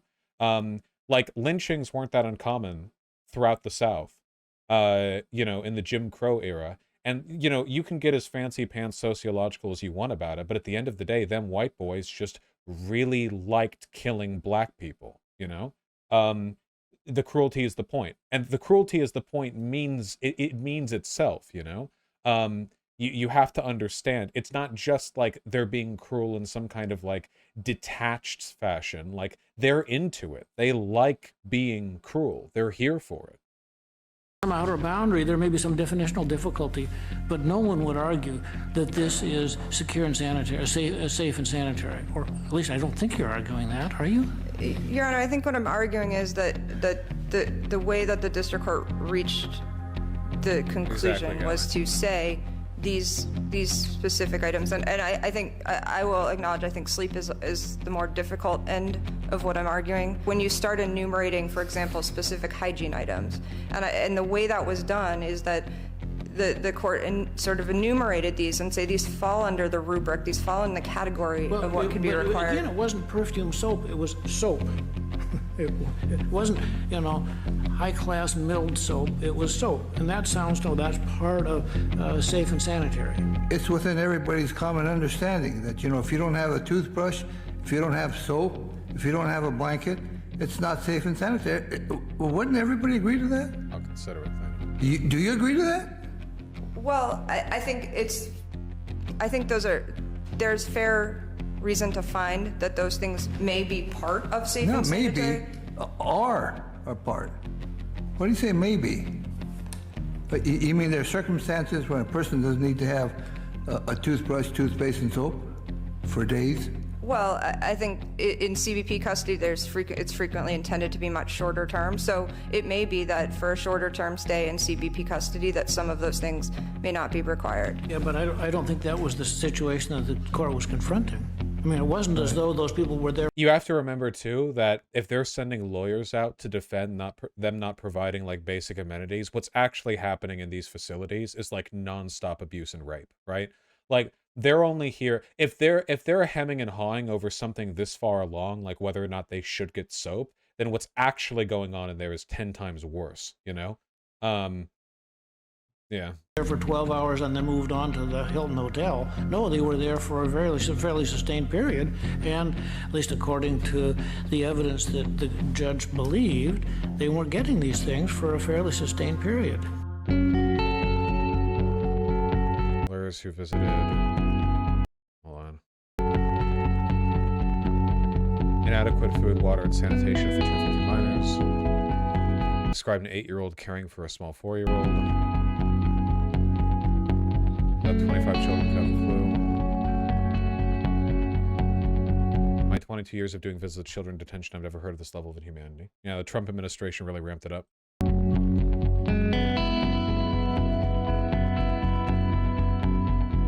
Some of the children held in detention arrived at the U.S.-Mexico border alone.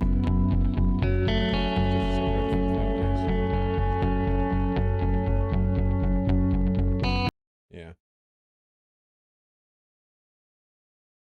Horror stories about the lawlessness of Customs and Border Protection agents, the aftermath of Trump's immigration ban.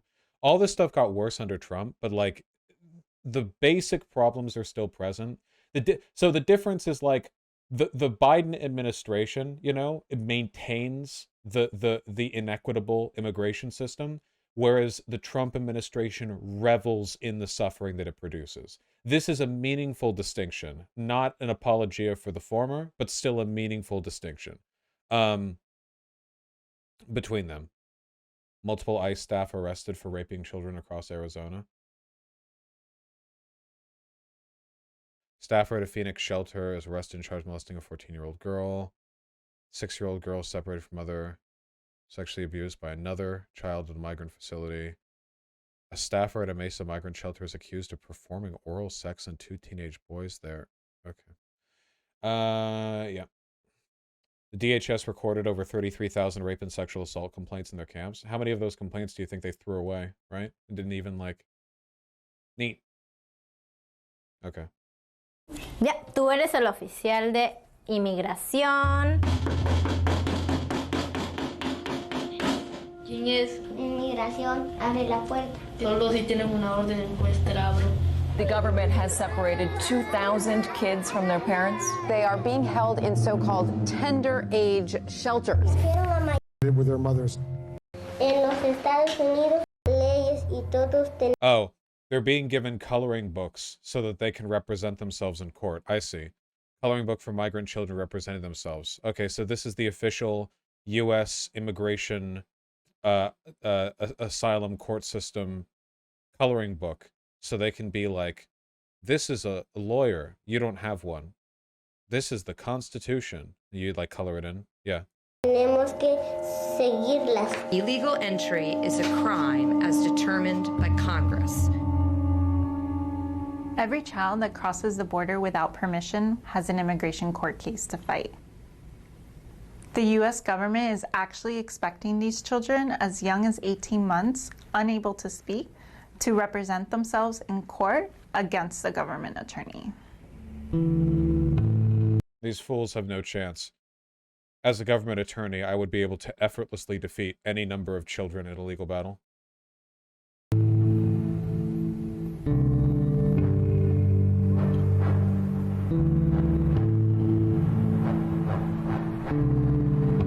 There we go. Lawyers in Miami. Okay, gotcha. Great. Great. Good. Great.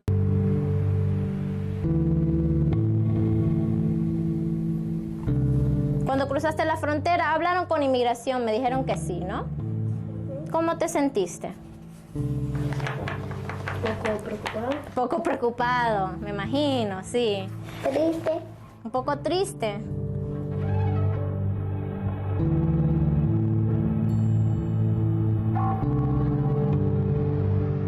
Everyone in America, including non-citizens, have a right to fair trial. However, under this administration, immigration judges are under pressure to meet quotas. They're expected to close 700 cases every year, and we're seeing that children's cases are being sped up. ¿Quién es esta persona? El juez. El juez, muy bien. ¿Alguien me puede explicar lo que hace un juez? We were recently in court with a 3-year-old.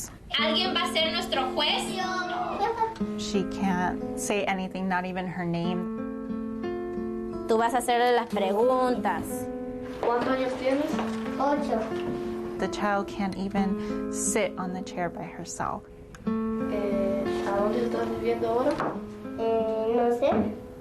We have to physically pick up the child and place her on the chair. ¿Y estás yendo a la escuela? One of the best things we could do to expedite this process is that I don't know if judges should even be looking at these asylum claims. Judges should get involved when a law's been broken. Like, judges should preside over criminal and civil cases. Looking to stay in the U.S. is not a criminal. Like, I don't think this warrants the attention of a judge. Judges are expensive. They are incredibly well educated. They shouldn't be like, you shouldn't have a guy who spends his whole life learning the law and his job is to like listen to 3-year-olds drool into a microphone so to explain how they're like that. This is not like an appropriate use, but this is like the criminalization of the immigration process, right? Like, by having them have a court date at all, we frame them as criminals. That's why people call them illegal immigrants as opposed to undocumented immigrants. That's why they have their court dates. That's why it's done by a judge. It's because like the implication is that the entry of the country is a crime, even though it's not, that has to be amended with a legal battle, which we shouldn't be doing at all. If we should have, I want open borders, obviously, but if we can't have that, then like, honest to God, what we should have are just like very, very simple, like basic like quota and checkup systems, you know? Just have like, you know, appoint them, locate them where necessary, just have like immigration centers and just have it be their job to just keep up with recent immigrants into the country, you know? If you have undocumented immigrants or whatever, they could just go on over there and they could just set up in the system. And even if they don't have an SSN yet, like, it's just a basic provision as they make their way through the more complicated legal processes, you know? It's complicated stuff, but it could be done. We're capable of doing it. It's not impossible. Would you say having a border protects us from the cartel? We don't need protection from the cartel. The cartel poses literally no threat to us whatsoever. The cartel is not capable of getting a foothold in the United States government. They have a foothold in the Mexican government, and that's where they're stopping. They're not moving over. We do not fear the cartel. The cartel also does not want to cause trouble with us. You know why? Because if they started causing trouble with us, we would declare a fucking special military operation in Mexico, and we would fucking atomize them. The cartel would, as you know, as is the case with every other force on Earth, you know, does not want to incur like American military reprisal. Do you really think the cartel wants us to like use our drones, like flying overhead to find like, if we wanted to, we could find where their cartel bosses are staying. It would not be that hard. They're not like Mujahideen, Taliban, Al-Qaeda guys who all like hide in a mountain somewhere, you know. These guys have mansions. We could vaporize them. No, we don't need to fear the cartel. Besides, we work with the cartel. They enable the trafficking of drugs into our country, which our people want. It's the free market, you know. Can we destroy the cartel by decriminalizing all drugs? It would certainly help. Allowing them to be produced in-house would definitely help. Okay, weren't we doing an Anna Kasparian thing? I'm so sorry. Well, now that we've reminded ourselves that we live in a world midst demons, let's continue. Would require members of Congress to pass legislation that reforms our immigration system. But, right. I mean, I think you'll agree with this statement. Members of Congress have no interest in passing any legislation or engaging in any immigration reform. We have companies and businesses that are exploiting. That was so depressing. Why'd you make us watch that? I need my audience to always understand that as much as this might be like wacky debate stuff or like online stuff for us, you know, the who wins these cultural battles, these political battles, is of life or death importance to lots of people. You know, we always have to remember that, you know, Dennis Prager isn't just the funny, I want mommy, I want milk, like evil PragerU guy. He's a demon who exists to launder and propagate the political opinions of demons who feast on human suffering. You know, it's important to understand that. We are trapped in as great a war for the future of humanity as has ever existed. Undocumented immigrants for cheap labor, and they have no recourse. That exists. But they love the theater. Members of Congress love the theater. For the record, I spit on corporations. They are. Oh yeah. Do you want to raise taxes on them? Do you want to nationalize them? Do you want to Glass-Steagall? Do you want to like do any regulation? Yeah. Okay. Right. Yeah. Are woke and they are abusive of labor at the same time. So you want to like support any pro-worker policies then? Any like union stuff? Any like, okay. You're not going to get any defense from me or any conservative of big corporations. I know this may seem like, okay, just so you guys know, this might seem like a pivot, but this is a modern populist conservative tactic. It's part of them moving to be more openly fascist. Fascists also pretended to hate big corporations. So back during the neocon days, Republicans were all like ooh-rah businesses, but you saw this first with people like Charlie Kirk, where they start talking about how actually they oppose businesses because they're like woke and like bad to the workers. What they actually mean is that these businesses are Jewish and that they serve globalist financial capital. That's the actual thing they're saying. The Nazis didn't hate businesses. They actually ruthlessly privatized a ton of stuff, but they did shit talk businesses nonstop as perceived agents of the cultural enemy, of the Jewish people, of international communist interests. And yes, the Nazis would occasionally accuse businesses of being communist. So yeah, so that's what he's doing right here. This guy is totally pro-business, but in order to appeal to the sort of fascist populist interest, you know, he has to pretend that he's not. And this makes it easy to call them out on this. Remember when I was talking to Charlie Kirk and he was pretending that he was anti-pharma and I was like, don't start with me, I would nationalize them, and he shut up about it for the rest of the convo? This is something we can weaponize. As long as they're pretending to be like anti-business, you can always one-up them because of course they're not anti-business. I can't stand them. The fact that Disney will not even allow people at their amusement parks to say boys and girls anymore. Yeah, see, like, look at this. See, so this is the Jewish angle right here, where it's like corporations are bad because they promote international degeneracy and globalist anti-white values. Like, that's the line here. Ah, yes. Fracking titans spent millions proselytizing school children when they paid Dennis Prager millions to teach school children that fracking is good. I remember. Gives you an idea of how sick they have become in the wokeness of this non-binary evil. And that Jesus Christ, it's like an onion bit. I do believe is evil. To tell little children you don't know if you're a boy or a girl until you decide. Do you think that's healthy? So see, pivoted completely away. So see what he's tried to do right here? Anna Kasparian was talking about being anti-business in a real, actual, material sense. And he's like, businesses, I hate businesses. I hate how woke and Jewish and trans they are, so on and so forth. But the reason I bring up Jewish, by the way, Dennis Prager himself is Jewish. The reason I say Jewish is because in this case, the cultural Marxist conspiracy theory is exactly the same for Republicans now as it was for the Nazis 80 years ago. It's identical. Back then they called it a cultural Bolshevism, and it was the effect of the Russian Bolsheviks and the communists using their international control of finance, something communists are well known for, to subtly control culture, to bring in non-white people to destroy the country, so on and so forth. Now, instead of cultural Bolshevism, they call it cultural Marxism, and rather than calling stuff Jewish, they say woke. But it means the same thing, because when Nazis call something Jewish, they don't literally mean that it practices the Jewish faith, or that it's like controlled directly by Jewish people. What they mean is that it's a product of their cultural influence. If you look at Nazi forums or on their boards, all the time, they talk about how everything is Jewish, right? They call everything Jewish because to them, everything is a product of this like shiftless, globalist Jewish world order, right? Like that's the conspiracy theory.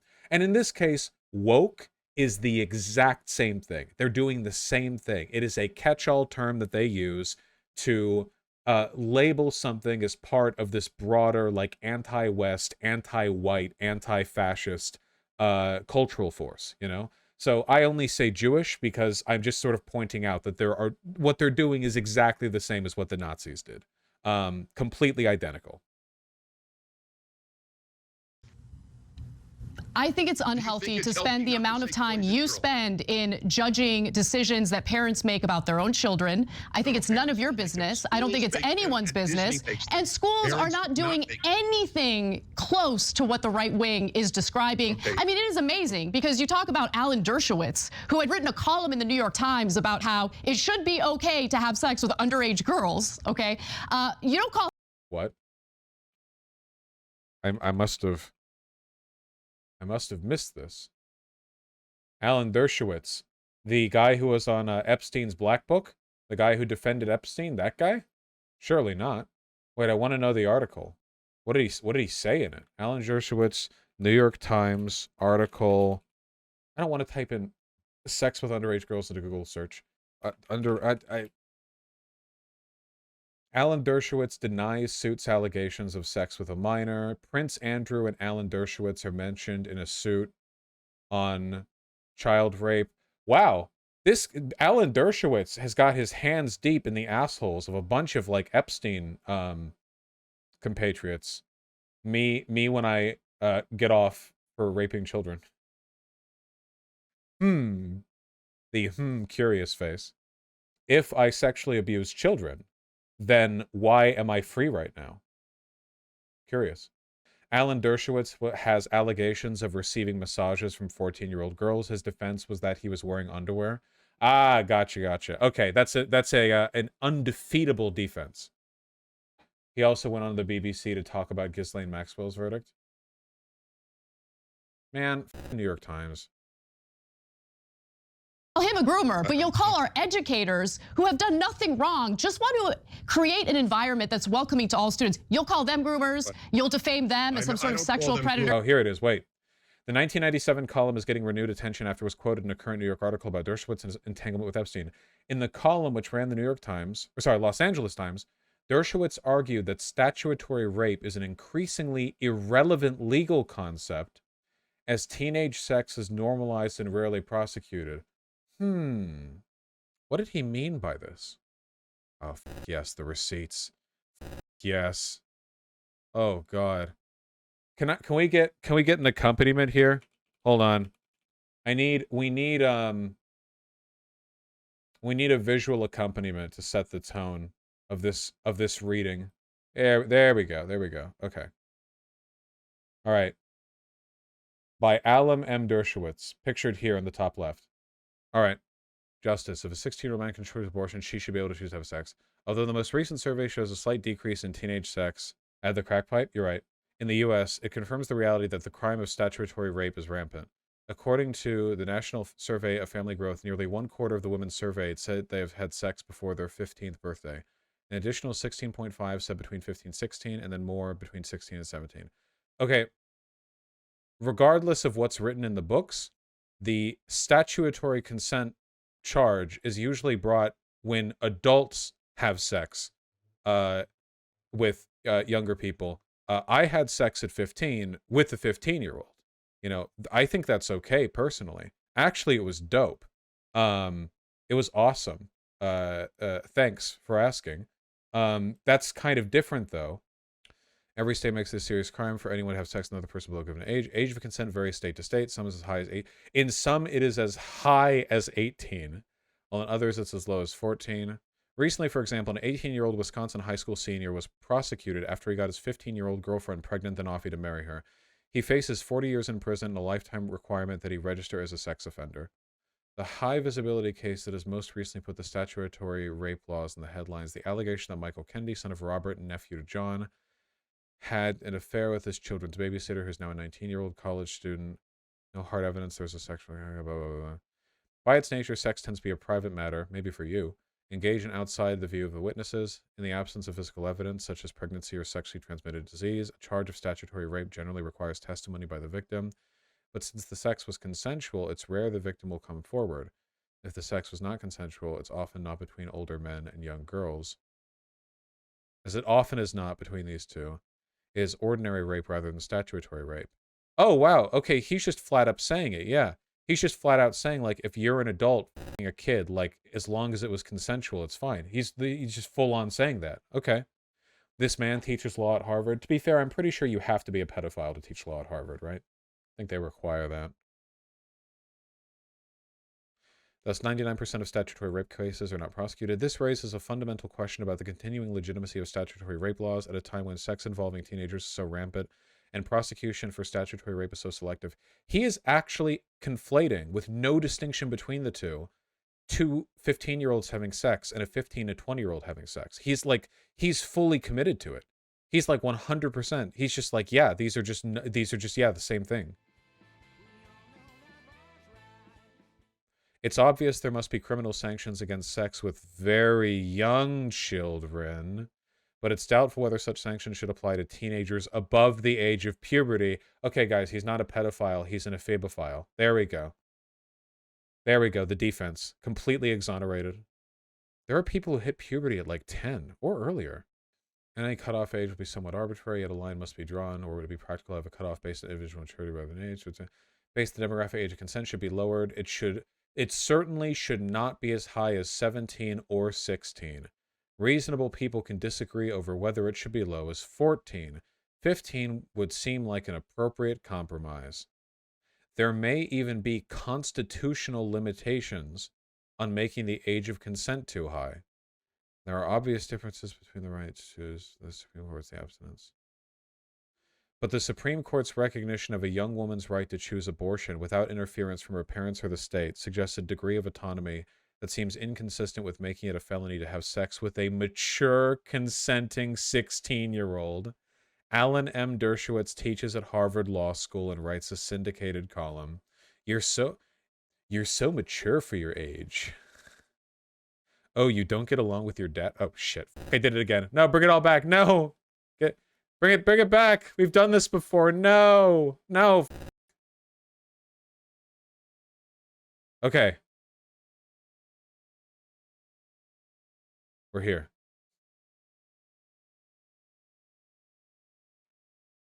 My friend Alan Dershowitz, whose opinions on age of consent I agree with completely. Dershowitz more recently doubled down on lowering age of consent. He defends op-ed suggesting age of consent should be lowered. We stand a consistent king. I stand by the... Oh, I love this. How often do you see a ratio in the embed Twitter format? I stand by the constitutional, not moral, argument I offered in my controversial op-ed. If a 16-year-old right has the constitutional right to have an abortion without state or parental interference, how could she not have the constitutional right to engage in consensual sex? 6,000 likes, 20,500 replies. Love that. You don't often see the ratio in the embed. You know what I mean? That's a new one for me. That's good. How you doing, Alan? Grooming. Oh, I'm gonna groom. I'm Alan and I'm gonna groom. Ooh. You look so mature for your age.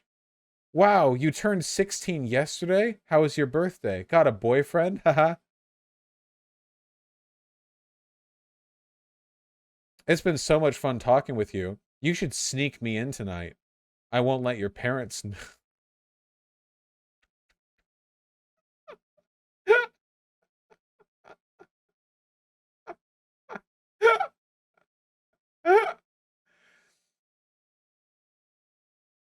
I'm sorry. Get this out of here. Yeah, at least this guy's a college professor and not a high school professor. And it's unacceptable. Just being clear about that. I've never called them groomers. You have the wrong guy. But a teacher that has the kids in kindergarten attend a drag queen story. See, and now he has made an effort. He's now just fully talking about like the current Republican dialogue tree, which is like 2-year-olds being forcibly gender surgeryed or something. The hour to see a guy in a dress dancing erotically in front of them. Those teachers are what we would have called 10 years ago sick. They are depriving children of sexual innocence, and if that's not a sin on the left needs to do a lot of introspection. I would love for you to apply standards like that to the former president of the United States, who you supported, who you endorsed. You have completely minimized some of the scandals that he was involved in, including paying hush money to adult entertainers he had cheated on his pregnant wife with. I'm bringing that up because you have this weird standard when it comes to our educators, but no standards when it comes to a person who leads the country, who children... I don't like this reframing from Anna, in part because it is, Dennis is right here, it is a false equivalence, a false equivacy. The accusation, like grooming children, shouldn't be met with like the hypocrisy argument, but also your president cheated on his wife. That's not, you know, that's not a fair reprisal. I think the best thing Anna could do here would be just like to point out how irrelevant this conversation is, right? Like, notice how 2 minutes ago, I was talking about like businesses, and then you went down your like NPC talking tree, and now we're talking about the only thing Republicans want to do, which is like making up stories of children being like twerked on by cross-dressers in their elementary school classes, you know? And that like, frankly, I think she should bring up the fact that he's defended marital rape and say like he's probably not the best person to be like, you know, talking about sexual innocence. Look to as a role model. But anyway, we only have a few more minutes left. No. If you throw out a point, you have to allow me to respond. Okay, go ahead. We're running out of time. We have a hard out, so go ahead. When I was a child, my father didn't say to me, I want you to look to Lyndon Johnson as a role model. This notion that the president's private life, John F. Kennedy had orgies at the White House. Okay, do you speak about that? I don't care about presidents' private lives, you do. I care about sexualizing children, you don't. I care about fighting back against lies. I actually think the fact that Dennis Prager, who's obviously mad, Jesus, look at his brow. I actually think the fact that Dennis Prager went down this road was a massive sign of weakness on his part, because he's been getting trashed this entire conversation. And now because like at the end of the day, like as we know from internet arguments, like the end state of all political disagreements is both groups calling each other a pedophile. And like he's backed into a corner, so he's reverting back to the most like primal, like conservative argument, which is like the actual thing he's saying, which again the Nazis said as well, is like the Jews are corrupting our children with sexual deviancy. It's the same thing. It's the exact same thing. Some of the first books that were burned by the Nazis were research into gender studies. They made the same argument that homosexuals and transvestites were predators against children, blah, blah. Like, it's the same. It's always the same thing. It's always the same story. Regarding educators sexualizing children, that is not happening. But you guys do love to defame educators who are already underpaid, undervalued, and should be treated a lot better in this country. So I would love to continue this conversation. Unfortunately, we're running out of time. I'd love to invite you to our members-only bonus episode if you're willing to stay for another 30 minutes. I don't know if you're open to that. Okay. Yeah, I am. Fantastic. Okay, great. Thanks for watching The Young Turks. Really. Hi, Jake. That was a lot of fun. Anna did really good there. IMO. Anna did really, really good there. That was great.